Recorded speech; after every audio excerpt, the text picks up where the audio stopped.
I didn't ask. Do you want to do this one, or you want me to take it? And Twitter poll was on your Twitter. Makes it your pick. Fair enough. You just don't want to edit. That's true. Next week. Yeah. All right, episode 50. Here we go.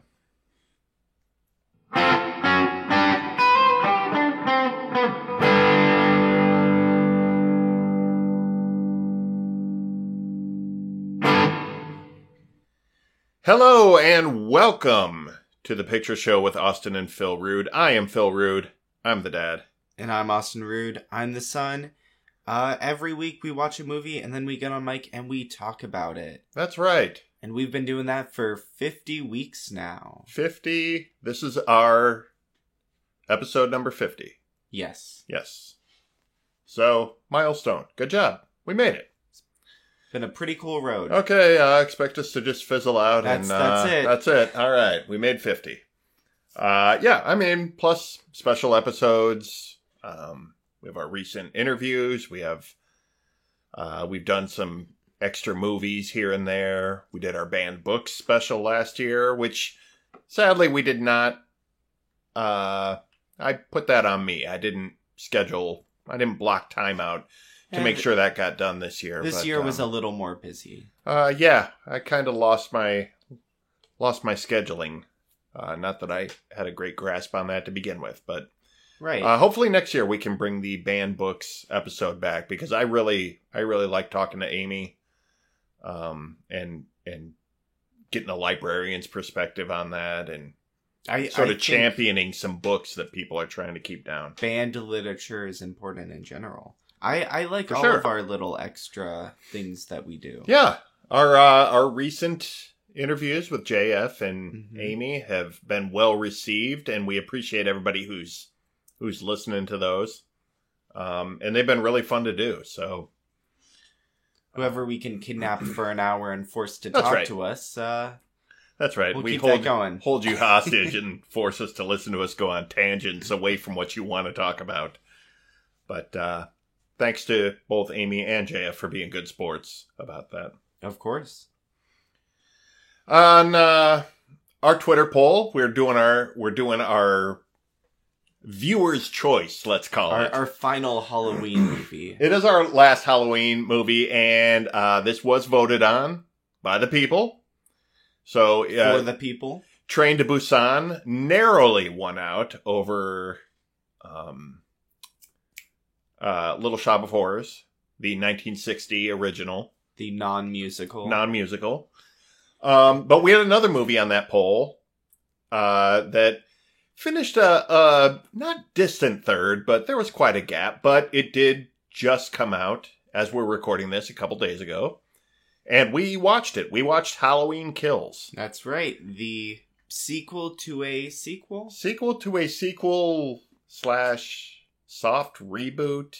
There's a reboot somewhere in there. There is there is a recanonization, we'll call it, where they basically dropped all the original Halloween sequel canon, and they just picked it up 30 years after John Carpenter's original. They wiped most of the whiteboard clean. Right. And now we're gonna muddy it up again. Which, yeah. But we watch it, and we do want to do like a mini review of that. So we are going to drop that here. We are probably going to spoil it. So check the show notes, the description of this episode, and I will have the timestamp for when we are done spoiling this movie, when we're done talking about this movie. Right. So skip to the movie you're here for if... That's right. We are sensitive that Halloween Kills is a new movie as this episode drops, and a lot of people will have not seen it yet. But we streamed it at home, and we wanted to give our thoughts about it. Yeah. First off, I mean, I liked the Halloween 2018, 2017, 2018, yeah. 18, yeah.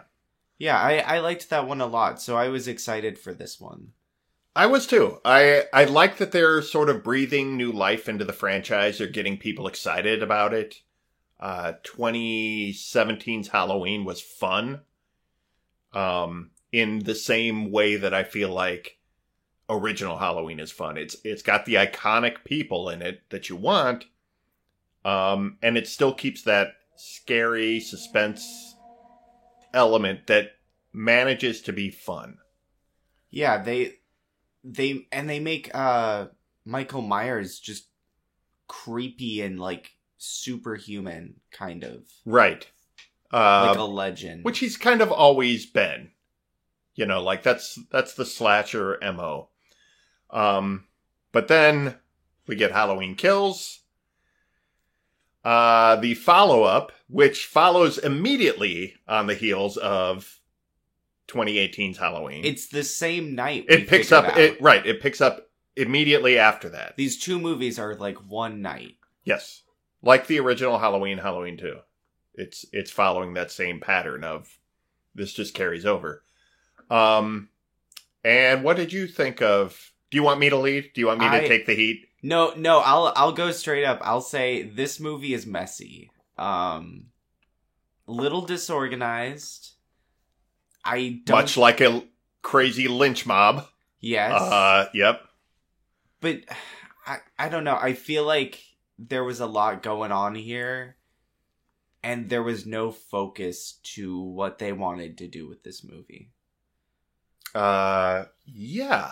I think that's fair. I would say, this movie has ADD. It's back and forth. It's quick cutting back and forth between a lot of different places.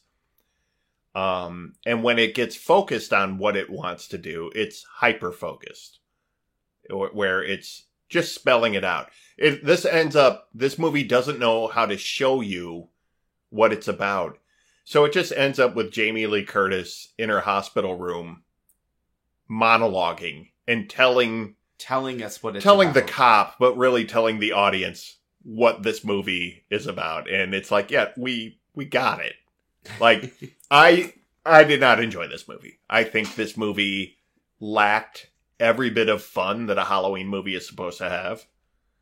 It was silly, but not in a fun way, except for the Johns. I love Big John, Little John, the gay couple that bought the Myers home. Mm-hmm. I think they were super fun characters, and I wanted to spend more time with them because they were hilarious, and they were exactly the kind of people who would buy the haunted Myers house. It was perfect. Like, yes. It was a nice little C plot. Yeah. Like, not even. It was just a scene. They were just characters in this story on the kind of on the outside of the story. And that's the thing, is this movie is a bunch of like scenes and like cool ideas, but it's just a bit messy. Like the first 20 minutes, it's very lore heavy too. I feel like, but they're like rewriting the lore as they go. Yeah, right. The first one, it was like you can follow along with it, even if you haven't seen the first Halloween movie. Right. But this one, it's like, what is going on here? Right. Yeah, the 2018, they bring you in with, it would be Laurie's granddaughter.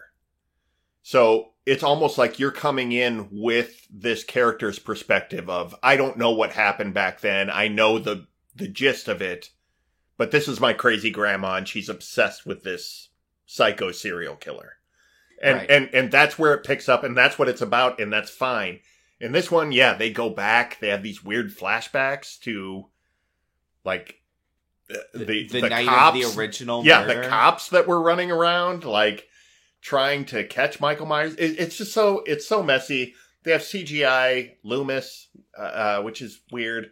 Well, that didn't stick out to me, really, because I didn't know who Loomis was. Yeah. You've seen the original Halloween, though, right? I have. It's just been a while. Yeah. But, like, I feel like the beginning was a real missed opportunity, because we're picking up the same night, right where we left off, with Laurie and all of them driving away from the fire, except we're not picking up there. We take, like, a 20-minute detour. With the flashback? With the flashback and, like, the bar. Yeah. The children from the original Halloween are grown up now, and they end up like leading the lynch mob to get Michael Myers. Right. Which is, I think, what they're trying to do when we're talking about how this movie is all over the place with all these different characters. They try to tie it all together with the mob, the angry mob, which in it of itself is so disorganized and chaotic that it just adds to the chaos that this movie feels like. Yeah, and it was a cool idea to have, like, victims reunite. To have Tommy and Lindsay, talking about, like, yes, Laurie Strode saved us, which is like, that is cool. I like the idea that grown-up Tommy and Lindsay are there. But it's so messy. Like, the whole movie just doesn't work.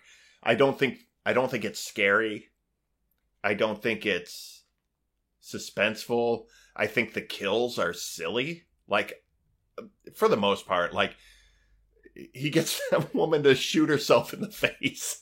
Like, that was it's just hilarious. like, these, everybody's out there running around with guns and they don't know what they're doing. So, of course, like, it's this clumsy Three Stooges style murdering that's going on through the whole thing. And then the overly graphic ones, which was like the old couple being murdered, like, viciously for no real reason. Just like, I forgot about them.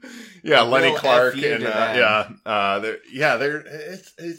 it's a really strange movie, and I think it just didn't deliver the fun the way I wanted it to. The fun that the last one promised. Yeah. Like it kind of fizzled out. It got too complicated. This promised a kind of return to fun slasher horror. And I feel like this was just a mediocre sequel, just like original Halloween had a bunch of mediocre sequels behind it. You know what I mean? Yeah.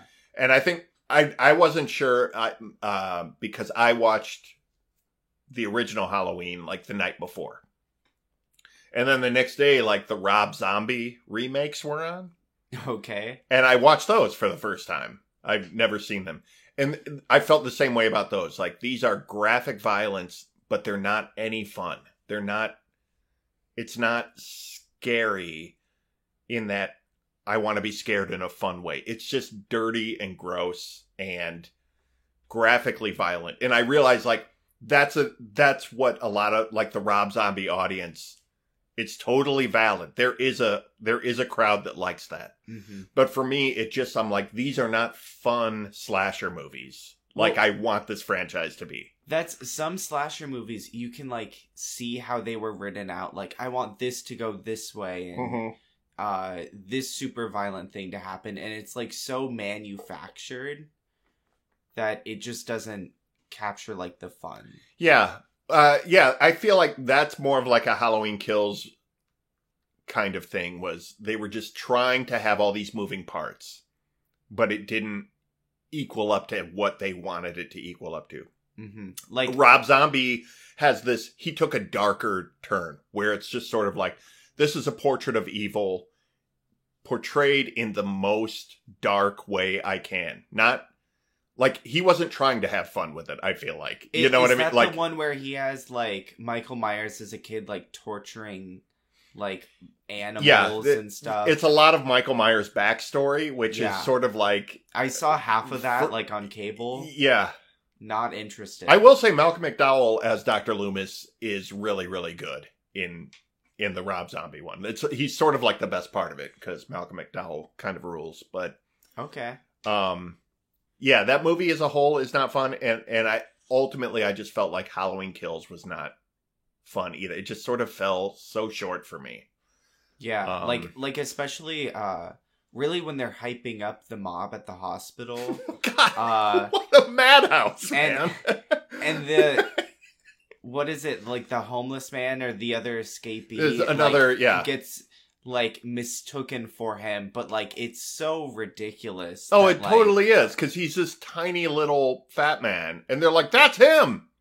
And they're like, that's not him. They go, we don't know, we've never seen him without his mask. So we're gonna ignore you guys. So we're going to just go lynch this poor, terrified mental patient. Right. It just... It's one of those things that, again, works on paper, like they wrote down the plot and it makes sense when you go through step by step, but it didn't look right shown. It felt like there could have been a plot where they accidentally murder the wrong person.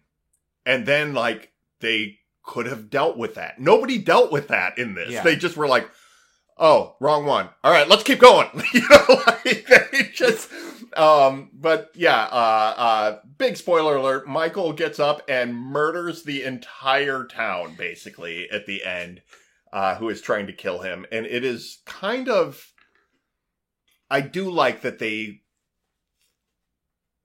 that was the point of, like, Michael Myers. It was like this V for Vendetta moment. Like, you can't, he's bigger than a person. He's an idea. He's an idea, right. And I did like that. I just don't, I think it was so clumsily handled. Like, I liked some of the ideas, like you're saying. Like, there's some good ideas in this movie that just don't quite execute well. I think that's one of them. Put together clunkily. Yeah. I liked, like I told you, I did like that they made it, they sort of cleared up this thing of, like, Laurie, he doesn't care about you. Like, this isn't about you and him. He's just going about his thing, and Laurie feels like he's chasing like it's her. this personal vendetta between them. Like, it's this Batman Joker relationship, and they're just sort of like, no, like, it's as good as Last Jedi, Rian Johnson going, Ray, you're nobody. Like, right. It's this thing of, like, let's let go of this old idea that there's this personal grudge match between these two, and just go, no, he's bigger than that. He doesn't care about you. I like that. I like that idea. I would have liked it in a better movie. Right. I think. I feel like this is 2 different or 3 different movies put together. Yeah, kind of. Or 3 half-baked ideas that didn't really get followed up on properly. Probably. That makes more sense. Yeah. Yeah, I don't know. Blumhouse is doing these movies now, which I like, and I think that has a lot to do with why the last Halloween was good. We've talked about Blumhouse before. We've done a couple of their movies. Yeah. And just, like, they tend to do a lot of kind of smaller budget, really kind of interesting stuff. But they have some misses too, and I think this was kind of a miss for them. I think they just do a lot. So they do a lot, yeah. Some of it is good, some of it fails to rise. Red Letter Media on YouTube did a thing about Blumhouse, and, like, yeah, we all know them for, like, Happy Death Day. We know these big kind of standout things that they do, The Purge. But, and then they highlighted kind of, here's a slew of other, like, they just have so much stuff that just, it doesn't show up on people's radar. It's not good. They do a lot of stuff for, like, streaming services, like TV shows and stuff. So you're right. But you would think the Halloween franchise, they would be nailing this one down. Right. I wonder if it was the same team. I know Danny McBride is a producer of these, and David Gordon Green, I think, wrote and maybe directed these. I haven't done a deep dive. I think there is at least a partial carryover on the creative team. It just, yeah. And to be fair, reaction is mixed. I've seen on Twitter, Brandon Cruz, I shouted at him yesterday because he was like, I don't care, I like this movie. If you find the fun in this movie, like, that's for sure. That's a good thing. I think this movie does appeal to people who aren't looking, maybe as critically as we are, or maybe I'm trying to give myself a pass here, who aren't looking for flaws in it. Like, I think maybe I probably went in a little skeptical. Like I said, I went in on the heels of the classic 78 John Carpenter, Halloween, the original slasher movie. Right. I watched this the night before. So then, of course, everything's going to pale. I don't know. I feel like that movie could use a little more accidentally shooting yourself in the face. A few more unorganized lynch mobs would have helped that movie quite a bit. But yeah, I think that movie is, I think it's fine. I just don't think it was really living up to expectations and kind of the potential. I think that is the biggest disappointment is they really, really revitalized the franchise 3 years ago. Right. And then to, it's like, really? To have a good start. Yeah. And to not take that next step forward, I don't know if it's a falter or if it stays the same. I don't know. Sometimes there's a sophomore slump and they come back strong on a third one. So I guess we'll have to see. I know there's at least one more coming. Oh, I'm sure. I don't expect them to get the rights to like a big name thing and then just not. From the very beginning, they planned out three movies. And then probably more will come after that. So maybe we'll finally finish that 2018 Halloween night. Like it's all one night. It could. I would not hate that. Like I don't hate that this follows directly on the heels of the last movie. I think it's kind of cool to do it that way. I don't either. I just feel like maybe if we had a year breather, story wise, like it could have been written a little cleaner. Like we can have some different starting points for characters and like continue the same arc, but just a year later. Yeah, I don't know. I think maybe I like the momentum is going, and that Allison and Karen are still running around. They've been running around. Like when you put that in perspective, like they're relentlessly fighting Michael Myers over like this long night, and that there's something like Die Hard about that I think is cool. Like it just keeps going and keeps going. You do see their exhaustion. Yeah. But also like there's a problem in the timeline. Like I said, like Jamie Lee Curtis has had life-saving surgery and is almost fully recovered in the span of like an hour. Like so. It's only 11 p.m. Yeah, she's pumping herself full of morphine, like, all right, let's go out and get him. It's like, what? You were just stabbed in the guts. What is the matter with you? But yeah. Any final thoughts? We should wrap up and get to the movie that the people voted on. But overall, Halloween Kills. I'm glad this didn't win the poll. Because I feel then we would have had to talk about it. It was just a little disappointing. It could have been better. It was. I agree, and I don't think. I think if you're into the franchise, give it a shot. If it's just a curiosity for you, I think your time might be better spent. Rewatch the original. Right. It's great. Still great. Or 2018. Rewatch that one. Either one. So that's Halloween Kills. And thanks to everybody. Zach Jackson, I shouted at you on Instagram and vomited my my thoughts about it to you because he also voiced that he was disappointed in it. That's Zach from On the Subject. Right. Another movie podcast. But yeah, let's move on to talking about what we came here to talk about. And that is Train to Busan, the 2016 horror action movie about a zombie virus that breaks out in South Korea while passengers struggle to survive on the train from Seoul to Busan. This film stars Gong Yu, Jung Yoo-mi, Ma Dong-seok, also known as Don Lee in the United States, and Suan Kim. This film was directed by Sang Ho-yoon, who also wrote it, with Joo Suk Park. That is not me stumbling on Korean pronunciations as much as being old and not having my glasses to read off my phone. It's very small font. Yeah. Usually I have my iPad. And I'm sure I did stumble on those, and I do apologize. I know IMDb does not often have Korean names in the correct order. You know how, Right, like, last yeah. name, first name. If I stepped on any of those, I do apologize. I was just going off the IMDb listing.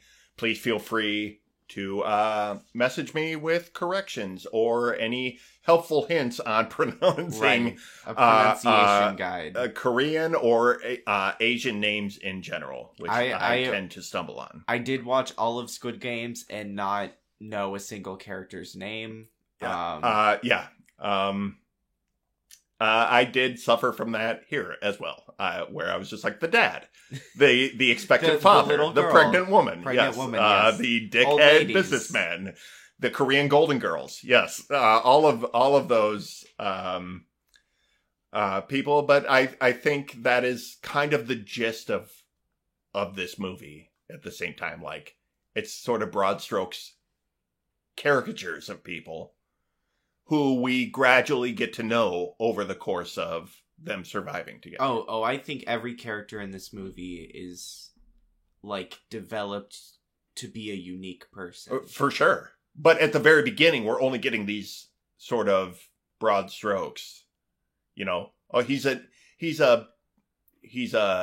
neglectful father, who's more focused on his business than his family. You know, and then the baseball team. Oh, he's a kid who has a crush on this girl. Shy, yeah. And then it's so weird because I think a lot of movies, they start trying to win you over with characters at the beginning, and then as the action takes off, it gets broader and broader. Here, I think we zero in on these characters, almost like as the survivors get picked off, and there's fewer and fewer of them, we're focused more and more on these characters, and we get to know more and more about them. Right. I think that's tied to, like, how the beginning of this movie, like, it starts out kind of slow, and just the way they kind of layer in the characterization as it goes. So that just happens naturally as, like, more disasters take place and shit goes down. Yeah. As things... Speaking of... Yeah. Like, as it all starts to break loose, there is more and more focus on the characters. And I think that works in its favor. But we skipped over what I wanted to start with, which was your general thoughts. This was your first viewing of this, right? Yeah. Had you seen this before? I've only seen it one other time, but I remember really liking it then, because it was sort of at the height of Walking Dead and sort of zombies. It was kind of on the tail end of zombie oversaturation. Yeah, 2016, that feels like kind of like it was already on its way out. Yeah. So I remember I had heard good things about this movie, and I'm not going to say I begrudgingly watched it, but I was like, I've heard a lot of good things, but everybody loves zombie stuff right now. So there's probably a lot of hyperbole. And I don't remember why I just saw it and I was kind of curious about it. And I'm like, if it sucks, I'll shut it off.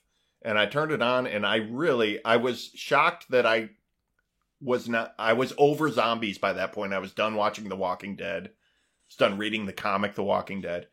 And I was really shocked that, like, this zombie thing managed to pull me in as much as it did. That's cool that it did that. I agreed. Yes. I see why, because, like, this, I don't know. I really liked this movie. I don't feel like it broke the zombie mold. I don't feel like it did anything. No. Super, like, bold or new to the zombie genre, but, like, it did it really well. Right.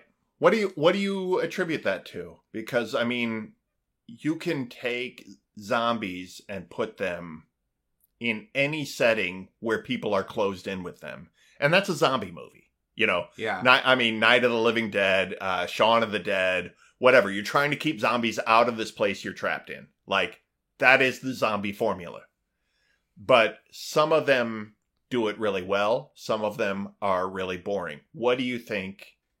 Like, what do you think makes this movie stand out above one of the endless George Romero zombie franchise or zombie movies? You know what I mean? That is just an anonymous zombie movie. Right. Well, this movie does, like, I think it's two things. I think this movie does its horror really well, and it does its characters really well. Okay. Because you get to know the people and also, like, what they stand for, and there's, like, values that those people have that they argue about in the movie. Right. And that's, of course, like, the themes, the morals of the story. But, like, they have that tied in there, and then they also just have, like, in between those moments, really good set pieces of, like, they have the different, they have the station where they exit. Right. They have the train kind of battle, the first one, the initial one. And then they have, like, moving through the train. Like, there's different, like, set pieces, different things they have to do, kind of different, like, puzzles, like when they figure out that they can't see in the dark, and right. they go by sound. So they kind of use things to their advantage, and it's not the same thing over and over like most zombie media is. Yeah, I think that's a really good point. It is, like, the train station, I think, is a great thing to point out, because it sort of gives you a minute to breathe. Because this movie is relentless. It is like, once the zombies start, I feel like this movie almost never lets up. Oh, it has you, like, I'm tensed up watching it. But, like, the train station, they come out, but so you have that moment to breathe, but you also, like, they do a really good job of making you uneasy. Like, you know something's wrong. The quietness is not a comfort. Right. So there is still, like, suspense in the air. You're a little, and I don't know if this is just me, or if this is a fault of the filmmaking, or if it was sort of unintentional, but it works either way. You're a little unsure of the geography, where everybody is in the train station. Which sort of makes you go, oh, how far to the train? Like, it worked for me that I wasn't sure. Things. I knew people were separated, but I wasn't sure where exactly they were. I also got confused where they were on the train. On the train, people too. Got back on. Right. Because, like, the zombies were in the middle, and then there were people at the front and at the end. Yes. There was confusing. There's a lot of that's confusing, but I think that kind of works, because it almost makes it like, yeah, if you were on that train, you would be disoriented about where everybody is, too. Because, like, at that point, parties were being split up.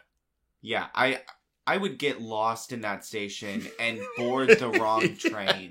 The train full of nothing but zombies. Yeah. Oh, excuse me. Do you mind if I take a seat? Yeah, I think you nailed it, though. I think the idea of giving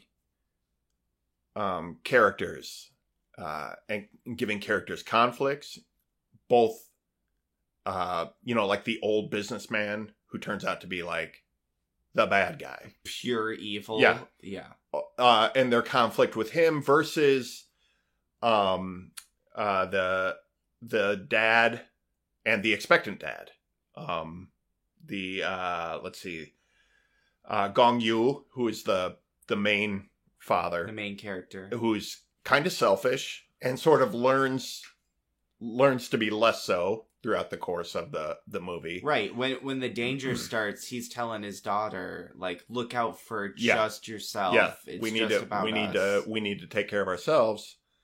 And Don Lee, who's the big dude, who's I thought he was like a wrestler, but I looked him up, and apparently he was at one point a personal trainer for MMA fighters. Okay. But either way, you can tell like the way he moves, the He's way buff, yeah. he's like a action star, I think, in Korea, and he's in the new Eternals movie. Oh, that's cool. Playing Gilgamesh, I believe. But yeah, he's lived in the United States, but he's a citizen of Korea, I think, and he sort of got his acting start in Korea. But I think that guy is great. He's like my favorite guy in this movie. Oh, he's like heartfelt and like right. He's sweet, but he's funny too. So like his character works out to just be really. Him and his wife, I think, have like this great where she's always calling him an idiot, but it's like also like playful. Yeah. But like, you know, they just I think have this really good dynamic, and they're both like super charismatic people. Like they're both sweet to the little girl, and they take care of her when her dad is off doing whatever else. And then they start looking out for each other. And like, I think he kind of recognizes that Gong Yu is selfish, but that he ultimately is wanting to or able to do the right thing. He kind of like helps him along, I feel like. I don't know. There's just a really good dynamic between the two where he's like, you're an asshole, but he's also like helping him. Yeah, he what does he say to the daughter? He's like, your dad feeds off of other people. He's a fund manager, and he's like, oh yeah, he leeches off other people. Yeah. And his wife's like, don't say that, don't talk about her dad in front of her. And the little girl's like, that's just what everybody's thinking. No, yeah, I know. It's, she kind of knows her dad is selfish and self-centered and, all this stuff with the we. Well, she's like, you already got me that. You got me that last time, yeah. What I found interesting is that the zombies in this movie kind of reward people being nice to each other, like generosity. Like in each scene, like the generous characters survive. Not each scene, but more so than not, situations are set up where the bad people are kind of punished. Like when all the people who are at the front of the train car, they don't want to let in the surviving group. Mm-hmm. So they lock them in the one place, and then they all get eaten. Right. Kind of like as a result of that. There's I think that's an old horror movie thing. When we're talking about slashers, it's originally what's like slasher movies were like these weird kind of morality tales. Mm-hmm. Like if you look at the psychology of original Halloween, the kids who get killed are all drinking and smoking and having sex. The promiscuous babysitter. And Laurie is the nerdy, chaste girl. And she's the one who survives it. So that's always been this weird morality tale wrapped up in slasher movies. Like Friday the 13th was the same thing. All these kids go to summer camp and have sex and get murdered. And I think that's the lore of Friday the 13th. Well, isn't that what the final girl trope is? Yeah. It's the one nice girl, the one virgin character. Yeah. That's the one who's gonna survive. In talking to Zach Jackson about Halloween Kills, he recommended a movie called Behind the Mask, The Rise of Leslie Vernon, I think. And it's like a fake documentary about a guy who's trying to be a slasher. And he's and there's a whole running joke about you got to track this girl, she has to be a virgin and this and that, and it all leads it's a running gag that leads somewhere that it kind of blindsides you a little bit. It's very funny, but it is sort of a mocking of all the horror tropes of slasher movies. Well, that's what I think is messed up. Like that they're trying to teach morals through that way, but this movie actually does it right. It does. Yeah. It's like, hey, if you're empathetic towards other people, you're gonna get farther. I don't know that slasher movies are trying to teach anybody anything, but that is sort of like... Well, kind of who it's punishing. Right. It is sort of an underlying thing, but I think that's what a lot of, like Grimm's fairy tales and stuff like that are. I mean, I think it's sort of like a horror tradition of like, getting murdered by a monster is your punishment for something, and it is here, and I think it's executed so well here because it is. These are people who are being selfish, and not. Helping others, and that is a direct their death is a direct result of that, right? And that's also what they're scared of, like, right? It's a life or death situation, so everyone, their emotions are kind of heightened, and so it's like, of course, you're gonna want to look after yourself in that situation. What did you think about the zombies as a whole? In this movie, like, did you like their rules? Did you like that they were fast? They were like World War Z zombies instead of like slow and lumbering Walking Dead zombies. Yeah, well, I liked they kind of lurch. Like, there's a body horror element to it. Like, they twist their limbs in weird ways and contort, and I really liked that. And also, they're shown in, like, a lot of angles and, like, extreme zooms. Yeah. And all of these things, like, heighten their freakiness. Yeah. Like an uncanny valley kind of thing to the way they move. Yeah, like, they like lurch. a human doesn't move like that. They lurch until they see a person, and then they move, like, super fast. Yeah. Like they're throwing themselves at you. But, like, when they take off near the end and they start hanging onto the train and building like a chain. Oh my God. Like ants. I love that. And I love like when they're running and one of them falls and the rest of them just like pile up. Like they're like erratic and fast moving and dangerous. But the rest of the time they're just like lumbering and slow. I don't know. I like that. I like that there are things that are never clear about, like, can you kill a zombie? Or do you just knock them down and then they are reborn? Like, yeah, they never showed them dying. There was no, like, headshot or, right. like, anything. They would beat them down with baseball bats, but, like, some of them would get back up again. And it was just like, are they even killable? I think the only evidence of that maybe is the army guys at the end who seemed pretty confident. Oh yeah, that they could shoot a zombie dead. Yeah, and they had like burned ones on the other side of the tunnel. But really, our main characters just had like makeshift weapons. Yeah, like they just had to make do. Yeah, no gun. I did like no guns on the train. This was in America. There were no guns.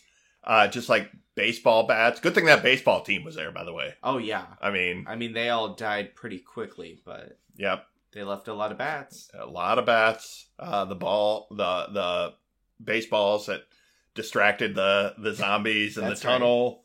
Right. Yeah, it was. And then they were like, I like how they taped up their forearms, you know. That's like the World War Z thing. Yeah, it was a whole thing of making do with what they had, and like you said, problem solving. There was like a series of puzzles to make it from one end to the other. It wasn't quite like another movie I love, On a Train, Snowpiercer. It wasn't like that where it was just pure combat from one end to the other. It was.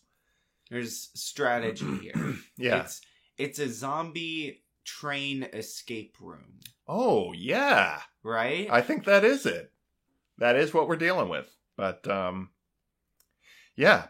I like that. I liked these zombies just because they were so nondescript. And I think not knowing the specifics of them put you in the place of a passenger. Yeah. You don't know what the hell's going on. You're only getting little bits of information from the guy you're talking to on the phone, and what you learn through through the course of dealing with them. Right, through the events. Well, let's talk about the zombie deer at the very beginning. Because I would watch a whole movie full of zombie deer. I forgot about that. So it affects animals too. I didn't even... Yeah. It's the only real time that they mention that. Yep. Yeah, it is. Yeah, the animals never come back again. So presumably there would be like zombie dogs. Yeah. And stuff like that. Good luck outrunning them. But, yeah, I love the way the zombie deer... I'm not going to stay on this too long because it is just like a footnote in there. But I love the way it gets up. It like flips its body over. And then like through the course of it, when you see a zombie that's been knocked down get up again, it is like that. They just whatever. However, they seem to like defy gravity and physics in the way that they flip themselves back over. It's like they're flipping the room instead of flipping almost. Their body. Yeah, it all looks unnatural and weird, and I think that just creates a great effect of that. Yeah, and I wanted to say about the zombies, like throughout the movie, it's like pack animals. Like, they are only ever dealt with in a pack. There's never, like, one zombie until that very end, where it's just them fighting the selfish. Oh, that guy, the one that's left on the train, yeah. Right, which that's really the main character dealing with... That's him wrestling himself, his selfish nature to sacrifice others. That guy totally, like, represents... what our main character could become. Yeah. Like, this is the worst version of you. And the expecting father is the best version. That's, yeah, good call. It's the crossroads he's standing at. But yeah, like, there's a whole lot of layers to this, I think. But I think that the character thing is the most consistently good throughout there. And it is in following that main character. I mean, right up to the point where he pitches himself off the train. It is like you get wrapped up in, in this guy. By that time, you even know, yes, he's making the right decisions. He's made his choice which way he's going to go. Right. But, to contrast him at the beginning of the movie, where he's just like, look, we're just here to make money. We're just doing what, it doesn't matter what we're investing in or what we're selling, just do what you're told so we can make money. Like, that's what we do here. To the very end, the shot of him jumping off the train, that's just like just the shadow. Yeah. And with the music that kicks on at the same time, it's so beautiful. It's so amazing. That little girl gave. Oh, God. Screaming. It's the worst. God. Yeah. It was really good. Yeah, it's really terrible. And it's one of those where you get to the end and you're like, yay, they survived. And they're horribly emotionally scarred for the rest of their lives. At this point, it really makes you question, like, oh my God, why? Yes. Why keep going? There's it two really of you. Is like when they're in the tunnel, you want the soldier to go, like, mercy kill them. It's so brutal. But yeah, I mean, it all works the way it's supposed to. I think this, in contrast to what we talked about earlier, this movie has a million different pieces, and they all fit together by the end of it. Right. I feel like each character has, like, their own thing. Like, we're talking about the main character's arc, but, like, I feel like they all have that, the little girl, she, like, learns to respect her father. Right. And, like, I think one of the ones that stood out to me would be the guy that like, he was the last one coming to the train, right before the herd in the very beginning. And he's, like, just freaked out and saying they're all dying. They're all dying. This guy is, like, shell-shocked the whole movie. You're talking about the homeless guy who was, like, they found him in the bathroom? Yeah. Yeah. This guy is shell-shocked the whole movie. Right. And then he finally, at the end, realizes that there's an opportunity to sacrifice himself so that these other people can keep going. That is so much of what this movie is just people realizing, well, it's my turn to make... I mean, like, even the big dude, Don Lee. Right. I'm just going to call him. He even, like, just straight up says when he's talking to... Because that's part of their arc, too, is he comes to have an understanding with the main dad. Like, they sort of start meeting in the middle. They see where each other are coming from. And I think that's really part of the relationship aspect of this that I like, is that it is realistic. If you are at odds with somebody, but you are forced to be you're forced to work with them in the same situation, you are going to start to, all right, let's find where we sort of meet in the middle. Let's find our common ground. Right. And I feel like that. And he kind of comes to understand, like, yes, you are a selfish asshole, but I kind of understand why you are that way. And he even says, like, he's like, dads have to sacrifice, and hopefully your daughter understands someday. And I think that's part of the arc too, is his daughter does kind of understand at the end, like, oh, my dad is working hard to save me. And that's part of who he's always been, even though he hasn't been the greatest dad. Right. But the big dude is like, you get none of the glory. You have to sacrifice everything, but that's what it's about. It's about sacrifice. And then like 10 minutes later is when he has to sacrifice himself. Like everybody has to take their turn to jump on the sword and get the other people out, even as the group is getting whittled down right. more and more. Well, I don't know if it's about their turn. I think everyone has their moment, because like that, the old sisters, like that scene where they reunite, and one of them's a zombie and one isn't. Like, it's the same thing. Yeah. But that's not helping someone. That's like giving up, basically. I think that is helping. I say that old lady who opened the door. I have it in the show notes. Who's the biggest hero of the film? I'm giving it to that lady. She suicide bombed that car with zombies. The car that really did kill her sister. That was the karma. That was the bad karma car. That's true. She was paying it back. She was like, I'm letting these people in and we're all gonna die. Hell yeah. And that was the most gangster move in this whole freaking movie. It's pretty awesome. Yeah, I did like that, because I liked those old ladies. I think they were they just had like, we didn't get a lot of them, but you did get like this kind of, you get who they were. Yeah. You get that they were these sisters with this bond, and we get these little moments with them. Yeah. Like when they're offered the seat and whatnot. Yeah. Yeah. And like, I do appreciate is it's a little tropey or a little basic, but like when they're getting on the train, like we go through the train and we meet everybody. We meet the main players. We know who the main players are going to be. Yeah. No, I like that. Yeah, I did too. Consistent, and you're seeing the same people throughout the movie. And it lets you know, watch out for these people. These are the people who are going to come back through the movie. These are the ones we're going to spend time with. Keep an eye on her. Everyone else may as well be wearing a red shirt on the Starship Enterprise, because and they will they're at dead. The end. Yes. Just a red blood-stained shirt. They are all kind of red at the end. Yeah, a little bit, yeah.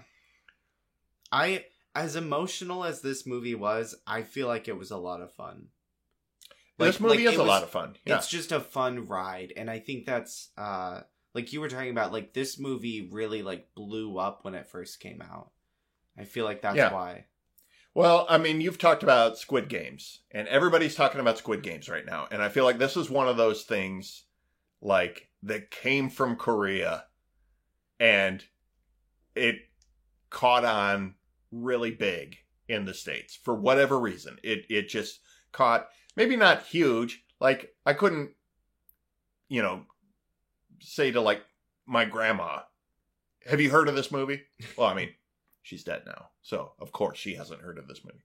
But like, you know what I mean? Like, there are people who would have no idea of this movie, but people who kind of are in the flow of things will have at least heard of this movie, will kind of be aware of it, even if they haven't seen it. There are things, I think, that come over and they sort of make a big splash here, or bigger than anything else. Right. And this is one of them, and I don't exactly know what the formula is for that, but like... I don't either, and what's weird is this movie has a sequel that, like, no one's talked about, I feel like. Because, like, I heard about this movie when it came out, but it was, like, I was kind of sick of zombies, so I didn't watch it. Right. But, like, a sequel came out in 2020. And I don't know if you know this. There was kind of a lot going on in 2020. Huh. I don't know what you're talking about. You must have missed it. But, yeah, so no one was really talking about it. Well, I mean, So how many movies come out in the States that are really big, and then some like cheap cash grab straight to video sequel comes out? That could be. I mean, what it could be the same kind of thing. Like there's the Raid, which I love. There's a Raid 2 that I own the movie. I've yet to sit down and watch it. And it's not for lack of interest. I just haven't made time for it. I think a lot of people didn't see the Raid 2. I think there's an audience for it. It's supposed to be really good. But I think there's always like something that makes a big splash. And people are like, that's great. And, we don't need a rehash. it doesn't have a guy with spandex and a cape in it. So I don't care about any franchise for it or what, you know what I mean? Like I think in America, we kind of have our franchises. And as far as franchising goes, I don't think people care much beyond that. But if a good one-off comes over, I think we're on board. We'll check it out, I think that's fair. But also, I don't know. I feel like there's a lot of potential here. Yeah. Does that make sense? Like I feel like this could have been one of those franchise things. Oh, I'm not trying to knock Train to Busan 2 because I haven't seen it. I'm just, as far as like why that didn't grab hold, I'm just guessing, Right. Maybe we should watch it. Maybe. No, it has to have a third one, Dad. We'll watch it next season. Then it has to have 4. How are we going to keep this going? Oh my God.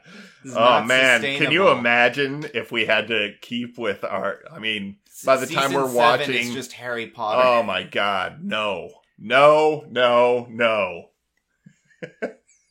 Get ready, folks. Harry Potter and let's see. Man, that's getting close to Halloween numbers. What other franchise? I think Slasher movie franchises, I think, are the only ones that go that high. I can think of The Hobbit and Lord of the Rings. If you count that as one, that's 6. Yeah. And then we put the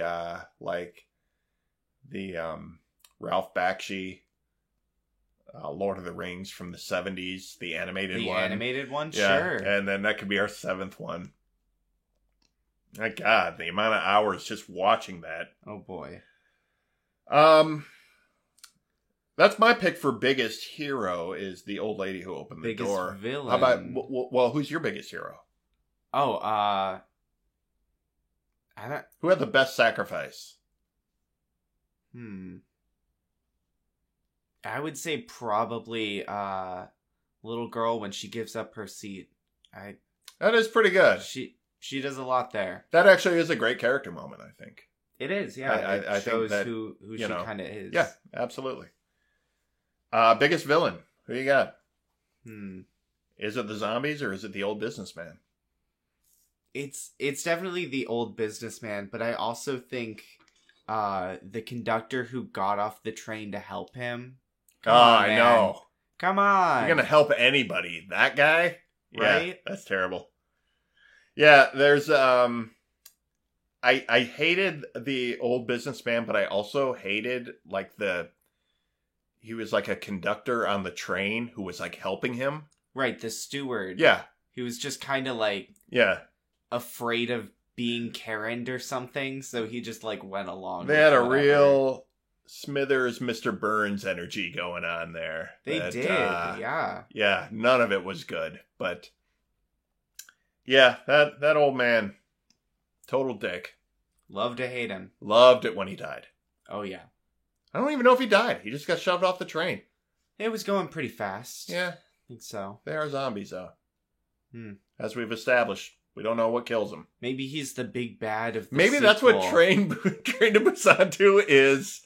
Him walking to Busan. Him and the main character who jumped off the train. Like, they could just be walking down the tracks together. Oh, hang on. It's a buddy comedy, but there's zombies. And they're just trying to find their next victim. It's like Of Mice and Men, and they're like traveling around being farmhands, zombie farmhands in Korea. Would I watch that? I would watch that. Yeah. Maybe you and I should write. That's the movie we have to make. Yeah. Yeah. Let's get on that. Let's. That's what I got. Do you recommend this movie? I would. Yeah. I sit down with a friend and watch this. Highly recommend this movie. Yeah. People who voted for this movie in our poll were very enthusiastic about it.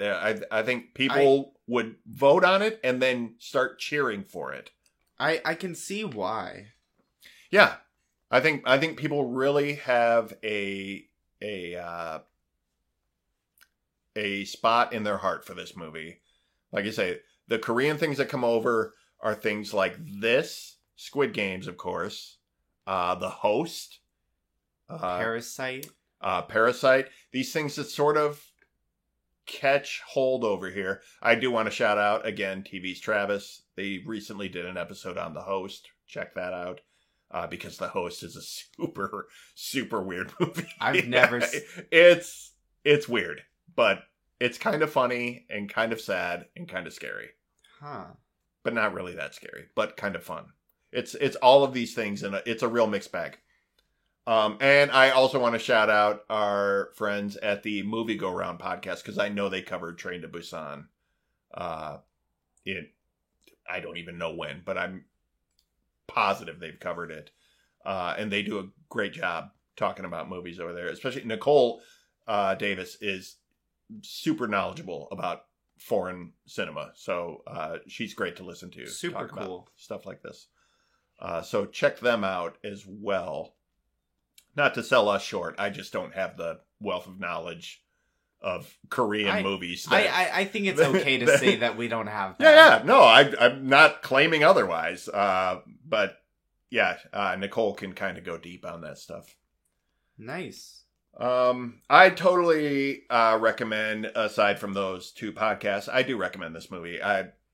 This is something that you ever watch a movie and you really, really like it, and then you go to rewatch it and it's like, oh, it doesn't hold up. It was kind of just the excitement of it being new. I think this is not that. I had a great time rewatching this.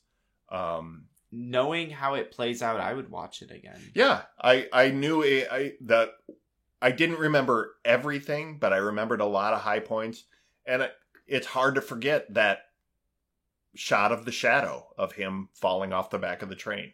And I remembered that. I remembered exactly how the end of this played out.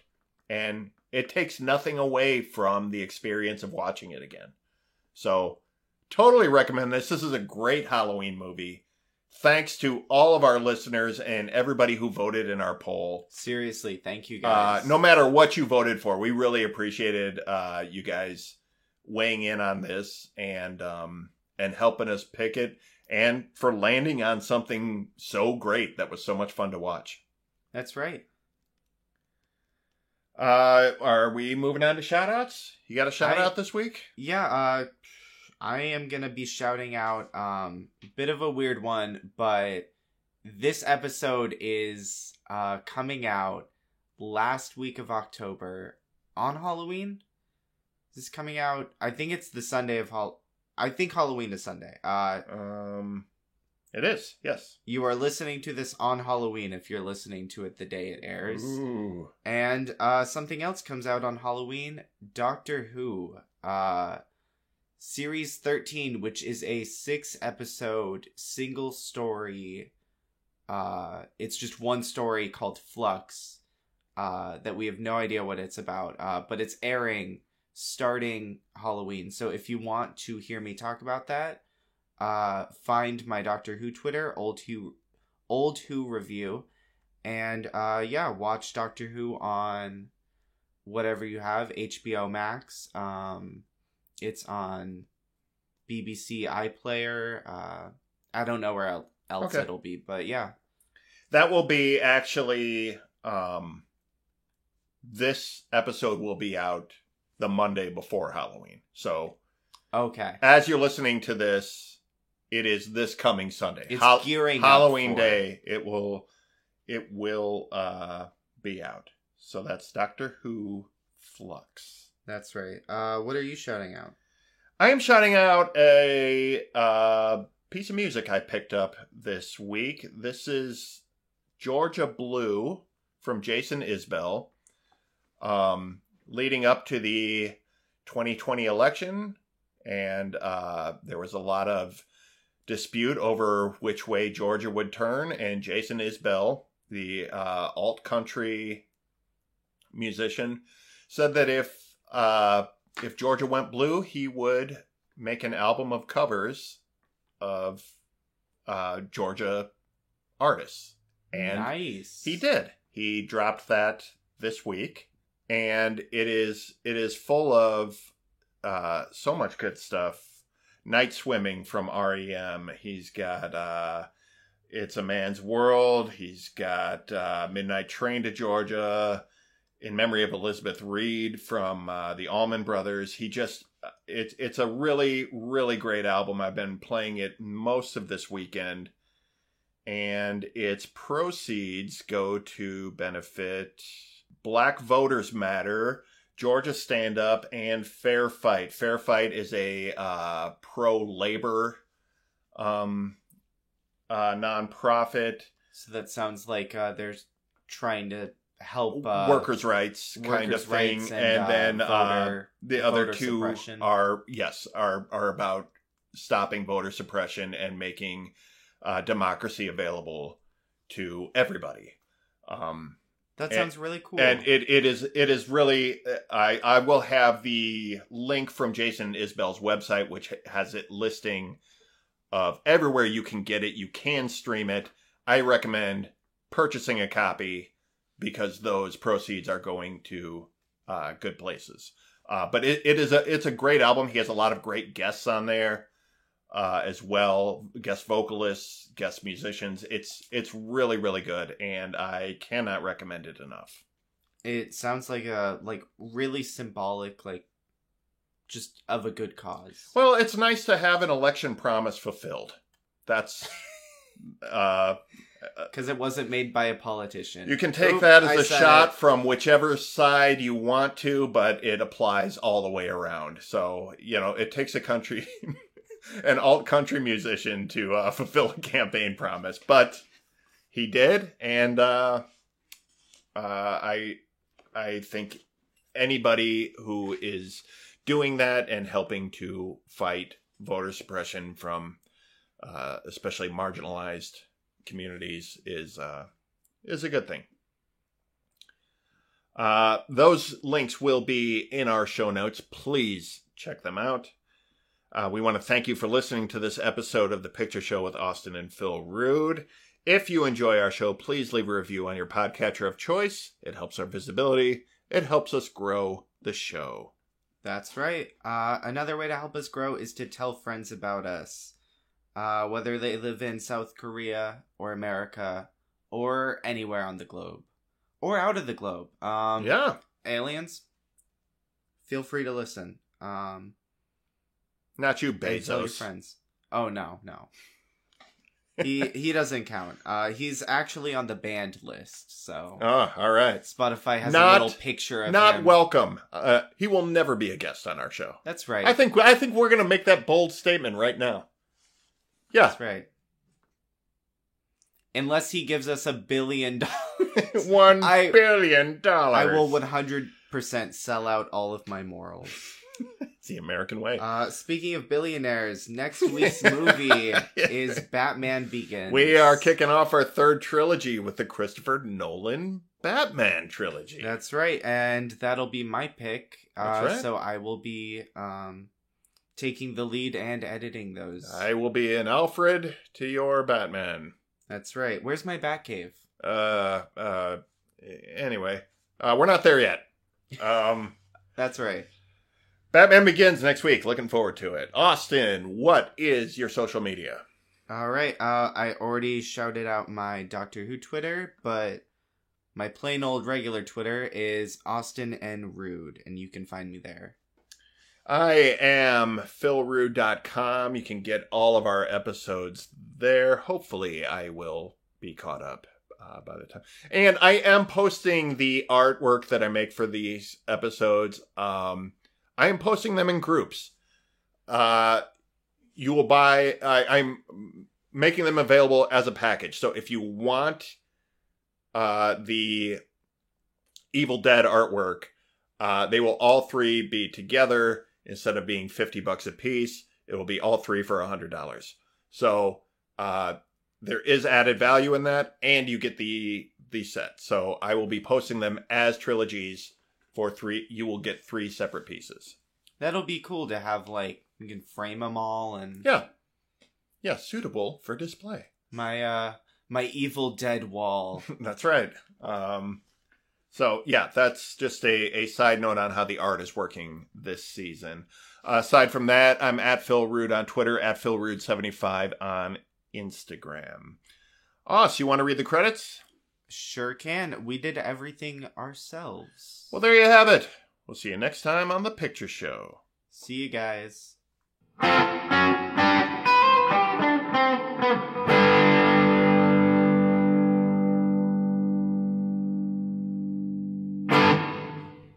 You want to sing some K-pop on the way out?